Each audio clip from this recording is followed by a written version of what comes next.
Okay, and let's dive right in. First of all, this is both mine and my friend James's first 200 points game of Runewars. Up until now, we'd split a core set, tried out a couple of games with the humans and undead in there. We decided we liked it, so I picked up a load of Latari elves, and James decided he quite liked the look of the Waiqar undead. So here we go. Thing to note here is that at this point we're still a bit ropey on the rules.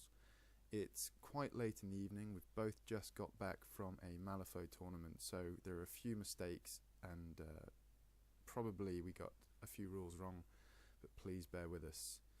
So first of all, our list. So I'd settled on a list with lots of movement, what seems like traditional loadout of Aliana with Pack Leader, Spear and Ambush Predator, a fairly mobile block of Deepwood Archers, between the Wind Rune, the support sign and their own shifts. I reckon I could keep that unit fairly safe. A smaller unit of Deepwood Archers with Tempered Steel to help with their damage output, and Lay of the Land again to try and get them out of trouble. Leonk's Riders, metered march essentially to help out the utter noob that I am in case I make mistakes with them, and Moment of Inspiration to help them hit fairly hard when they need to, and a couple of Scions with a couple of different upgrades on them just to try out. The idea is to keep lots of mobility, hit small targets, run away, sort of the same tactics as I'm used to with my Warhammer Fantasy Battle elves. We sat down and came up with a list for James. There's Ardus in there with a Reaping Blade, I think it was. A 3x2 of Carrion Lancers with mastercrafted weapons and combat ingenuity. This is the key unit of his army. If you can get it to hit something, it will die. A small block of Reanimates, basically because he quite liked them in our practice battles. Small unit of Archers, and some Death Knights with the Gauntlet, and a Dispatch Runner. They are his safety unit to hopefully try and get the Lancers to attack as many times as he can. So here we are after deployment. As you can see, he's got Ardus on his right, then his cavalry, his big worms, his archers, and his block. We are playing, I can't remember what it's called. The deployment is one where one of us is in a 1 range deployment zone, the other one in 5. As you can see, I'm having to board edge it, so I had to pick the 1, and it's the demoralize their forces, so we're trying to get flank and rear charges. I've got a Scion to my far left, my big block of archers, Scion, small archers, Aliana and the Cav. I redeployed the Cav over here. I'd put them down on the left and basically try and swing around his fairly slow units.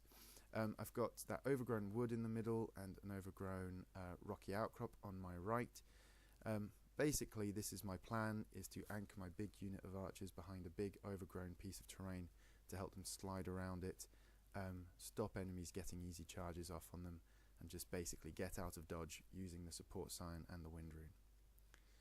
So going to turn 1, not great, only 1 green rune, although the Scions are going to be quite tanky. Not a lot happened, essentially. I moved my aggressive units up on the right. James did a bit of shuffling, brought his big hitters up the middle, and this is where my inexperience with ranges and initiatives, because I think I dialed in attacks with both of my units of archers, and of course nothing was in range. I expected him to bring his reanimates up a bit more aggressively, but basically a load of arrows fell into the nothingness that is the no man's land. So straight into turn 2, again not great for the Wind Rune, and that will be a theme of this battle, but again the Scions should be quite tanky. So as you'll see, I'm still getting into the swing of how often to take pictures for these reports. I've settled on when I feel like it that something relatively important has happened or enough has happened. So at this point he's done a bit of I've brought my Leonk's Riders up on the right to try and encircle his forces. He's shifted his skeleton, both archers and his reanimates, to try and face that threat. My plan is really to get him caught between Aliana and the Leonks here on my right flank. Yep, as you can see, a sign has moved up to try and block off his carrion lancers if they try and come round the that side of the forest. Although looking at these pictures now, I think he moved them up probably a bit too far in that first turn because it was going to be difficult for him to manoeuvre. His Ardus just comes up quite aggressively and armours up. I think he's trying to put pressure on my left flank, and as you can see, my own Scion down there has also moved up and armoured up. First blood of the game, initiative 5, my big block of archers gets some shots off against his cavalry before they're able to armour up, get through a couple of them, and by the looks of it I dialed in my 1 shift with the wind rune, and because I was close to the wood, I got another shift due to the support sign. I'm very quickly learning to like how fast I can get these archers around. His cavalry decide they've had enough, they don't want to risk being shot at, so they just go and take over this wood. In they go, hand out a blight to my Scion. My Aliana shifts around, like I said, trying to encircle his reanimates and his archers. His cavalry go right into my Scion.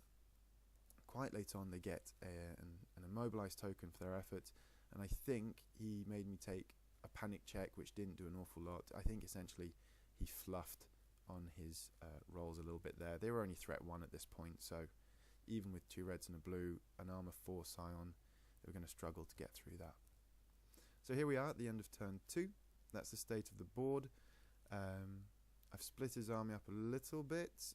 I'm going to pretend that that was deliberate, but there's quite a bit of pressure on my left flank there. So, slightly better for the runes, armoured Scions and a decent wind rune there.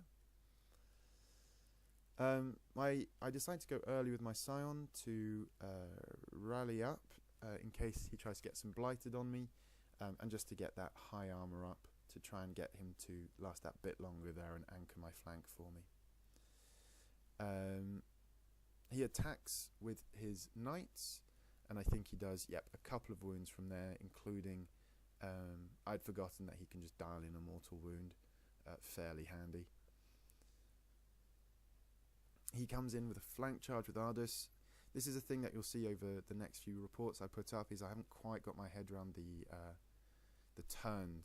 So straight line movement I'm good with, it's the turning that I'm having trouble anticipating quite as much. But he comes into my flank, gets an objective token, and yeah, I think he actually just takes me off there. I didn't take a picture.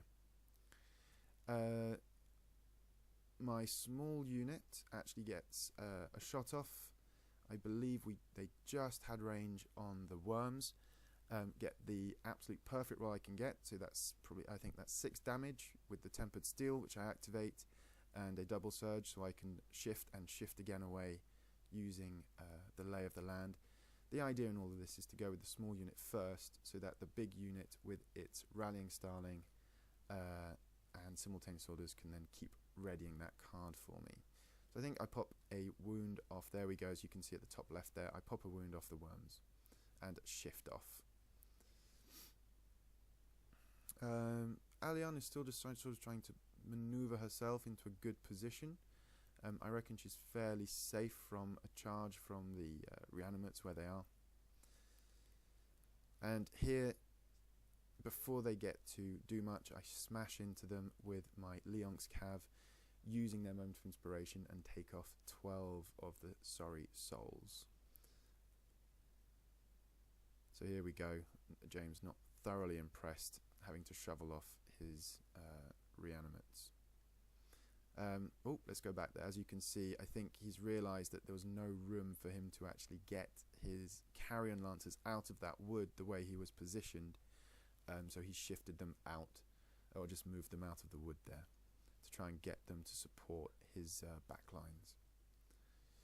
So into turn 4, again not a great roll for my wind rune, which is the main thing, and unfortunately that also means that my Scions aren't as protected as they could be.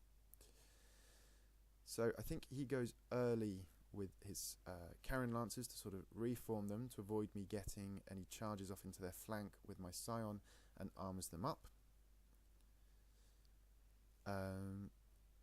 I charge in at this point with Aliana and mop up all of his reanimates, getting myself an objective token in the process. The reason I did this is she was able to go early, because this then enabled my Leonx riders to go smashing into his archers. I was hoping, to be honest, for slightly better than this, but as you can see, even after rerolls, I did only a very small amount of damage there. This is the major blunder on our part. We are tired. The rules are a bit iffy. He dialed in a charge with his Ardus, of course forgetting that he had picked up an immobilized token from the Scion. There were a few points during the game where we did a few take-backsies when some obvious mistakes were made, but he was a gentleman about this one, conceded that was his bad, so there we go. Ardus sort of stumbled around there. What's going on here? My small unit of archers, I think here, is able to take a shot at his lancers and I think do the wound necessary to pop one of them off. My Scion, I dialed in a shot with them. I think this is the Raven Tabard one, because otherwise I'd be using the Vicious Root to immobilize them. But at armor 4 and threat 1, I'm not able to do much. It was more speculative. I probably should have tried to get into the archers instead. But hey ho, like I said, noob. Here I realised that there's not a whole lot that my archers can get from where they are now, and with a very angry Ardus and some Death Knights there, I decided to just shift off, then use my Wind Rune to shift some more, and the Scion, a whole load of shift right there, and also get the rally up, the Tempered Steel on my small archers. Can't remember exactly what he was doing there. This is just his tidying up. This is the state of the board. Here, some lancers up there threatening my Aliana and my Cav. My archers doing a little dance away from his dangerous troops. Ideally, I'd quite like to be able to mop up those knights, but as it stands, they're under 2 trays, so I'm only missing out on the points on the upgrades for them. So into turn 5, no Wind Rune for this turn, which is, well, gutting, to be honest.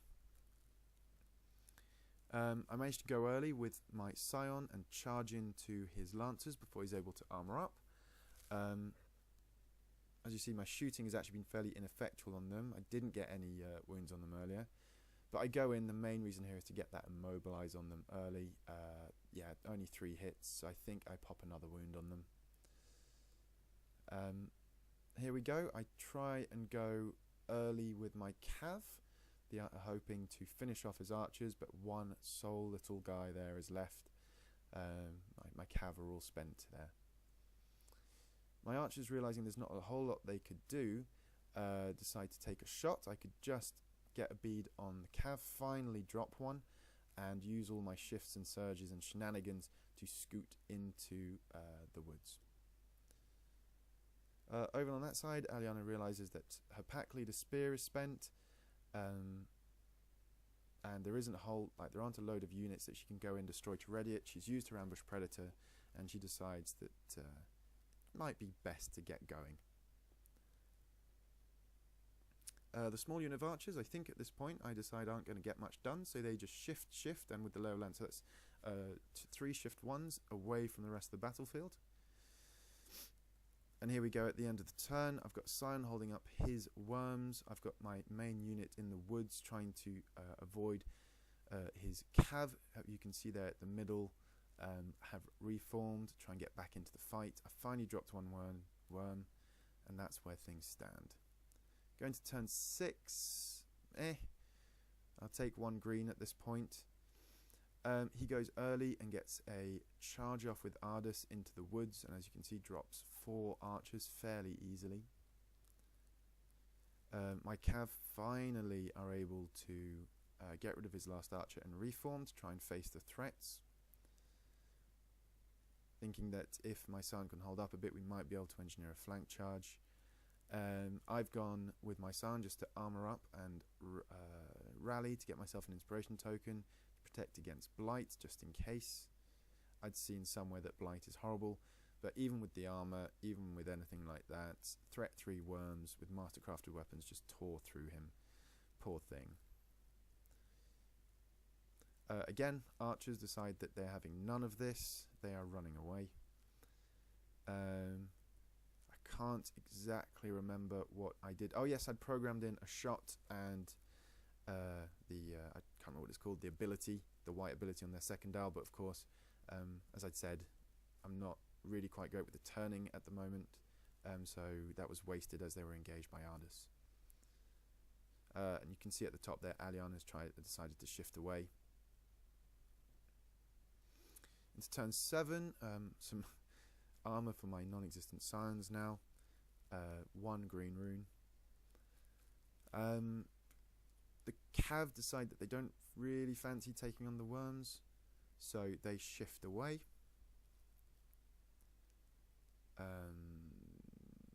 Ardus keeps laying into my poor archers there. The support scion hopefully will stop him being able to empty out that 4th tray and save me a few points there. Not a lot happening with his worms. I think he just rallied with them to get rid of that immobilize. At this point, I've decided to get out of... So what's happened here is I actually, with my archers, had dialed in a shift to get out of combat. So I exited the woods and then wind runed away and reformed. And after that, he had programmed in a charge with his knights connected with the woods and decided, well, do you know what? I might as well just get in there nice and safe instead. Aliana is just getting away from there, bravely leading her troops from the rear, very, very far from the rear. And this is where we're at. So I reckon at this point, he will not be able to catch any of my units in the last turn. I might be able to pick off his knights, but at armor 4, the most my big unit can do is 6 damage at a pop. So I don't think that's going to happen. So turn 8, again a fairly meh turn in terms of wind rune. Aliana just moves around a bit and tries to protect herself just in case. I do try a cheeky charge in with my Leonx riders, it turns out, into the flank, mostly to pick off, mostly just to try and pick off, get an objective token, and we do a couple of wounds in there. But we haven't been able to ready the moment of inspiration yet. And this is what I'd forgotten. He'd seen that coming. He dialed in actually the ability on his knights that enabled his lancers to do a hit with the dispatch runner. Did a bit of damage there. So there we go. At the end of the day, that's where we ended things. My Cav survived. We toted it all up best we could without making too much mistakes, and I think, unless we got it very, very wrong, ended up with 100 victory points to me and 50 victory points to James, which according to tournament rules is 7-4. Despite us both being incredibly tired at the time, we both really enjoyed it, and we thought that, yep, that was enough. We were ready to head off to the War Boar Regionals in Bromley the next morning, having one full 200-point game under our belt. So stay tuned to see how that went. Bye-bye.